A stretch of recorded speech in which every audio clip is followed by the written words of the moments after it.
Once upon a time, there lived a great king who was very wealthy. He had many children and had a kingdom that was far greater than that of any other king in his time. He was also very handsome and good looking, but he lacked good manners. This king was very wicked and proud. King Adenikoko's bad attitude notwithstanding, he would always attend the church service every Sunday.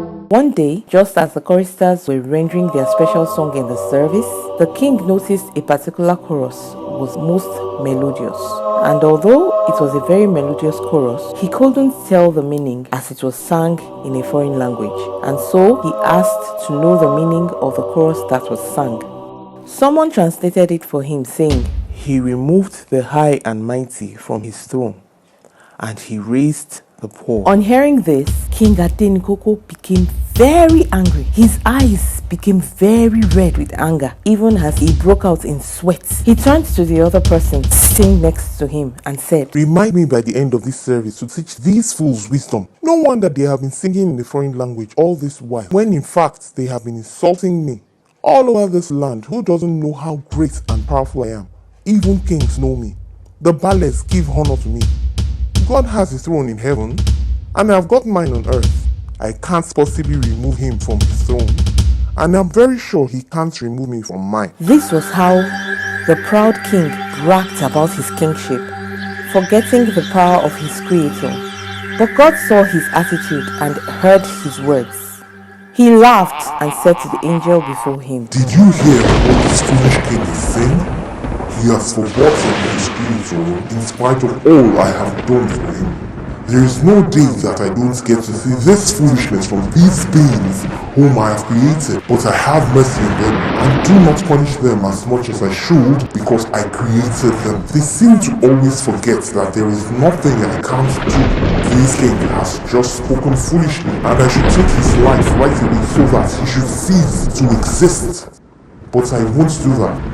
No, not now." And so God instructed his angel to go and take Adenikoko's place as king and demote him to the position of his servant until he learns his lesson and repents. Right away, the angel did as he was instructed.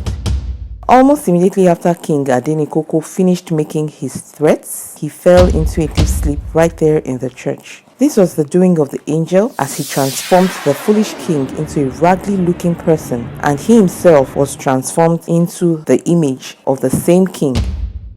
He moved the now raggedy looking person to another place and maintained his position as the king so that no one knew what was happening. In fact, it wasn't as if anything happened anyway. Meanwhile, Adenikoko, the former king, was still soundly asleep when these events was taking place. The church service soon ended and everyone, including this new king, left the church and went to their respective homes, and the church gatekeeper locked the door of the church. Adenikoko woke up later in the middle of the night to find himself surrounded by total darkness. He groped around for a while, bumping into furniture here and there, till he somehow fumbled his way to the entrance door of the church. Then he started banging on the door even as he was yelling on top of his lungs for someone to open up for him to come out. When the gatekeeper heard the noise, he rushed to open the door to see what the noise was about. And when he did, what he saw greatly shocked him. He saw a raggedy looking person who really looked like he was mad, and so he took to his heels. This came as a surprise to Adenikoko because he didn't understand what was happening. Nevertheless, he went his way to the palace. On getting to the palace, he knocked on the gate and ordered the servants at the gate to open up for him. The servants replied and asked who was talking. Then he answered them and told them he was the king. When the servants heard what he said, they burst out in laughter. They made jest of him so much that this man got very angry. Who do you think you are talking to in that manner? I will surely deal with you all. After some minutes of back and forth conversations, one of the male servants decided to open the gate to have a look at the person who has been making them laugh so hard. But he shut the door almost as soon as he opened it. Madman is at the gate. So this was how the former king, Adenikoko, slept outside the palace till the next morning. The next morning, Adenikoko entered the palace. But because the palace guards had thought he must be a madman, judging from his looks, they arrested him and took him straight away to the king. When the king saw him, he took pity on him and ordered his servants to clothe him, telling them that he wasn't mad and that he was simply a jester. That was how he became the royal jester, as he lived in the servants' quarters at the palace from that day. Adenikoko, still in even more confusion, began to wonder. Wait a minute. Am I dreaming? I think I must be dreaming. Oh. All these can't be real. Just yesterday I was the king, and today I am a jester? I'm confused. A full year later, it dawned on Adenikoko that this is now his reality. Soon he realized where he had missed it. He understood the sin he had committed, and a great fear of God came upon him. This day he remembered was on a Saturday, and so very early the next morning, which was on Sunday, he went straight away to the church. He was the first to get into the church that morning, so he knelt down, he prayed and asked for forgiveness from God.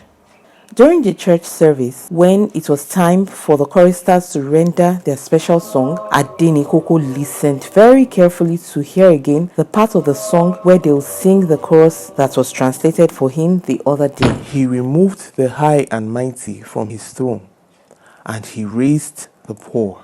As soon as the choristers started singing the chorus, he shouted on top of his lungs.